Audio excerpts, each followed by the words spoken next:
Сонг денес дефинитивно го потврди штрајкот за од понеделник во кој ќе бидат вклучени сите вработени во образованието, градинките и институциите од културата.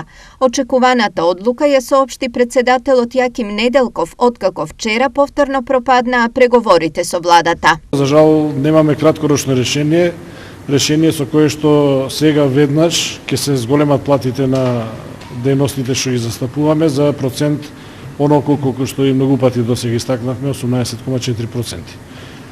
За жал никаков процент, никакви бројки не беа изнесени на маса и еве оттаму морам да кажам од една страна излагаме разочарани што нема што да пренесеме во јавноста и во членството. Одлуката на Сонг за Сојузот на средношколци е прашална бидејќи наставниот процес ќе се одолжи и најверојатно тие ќе бидат образовно оштетени. Не би сакале да го коментираме штрајкот на Сонг, бидејќи не сакаме да навлагаме во работата на професорите, меѓутоа тука две прашања се појавуваат. Едното е Уставот го гарантира правото на образование, дали преку штрајкот тоа ќе биде ускатено, како знае државата мора да го обезбеди за сите средношколци и учениците воопшто, а второто прашање е кога учениците бојкотираат и штрајкуваат, некој им пишува неоправдани.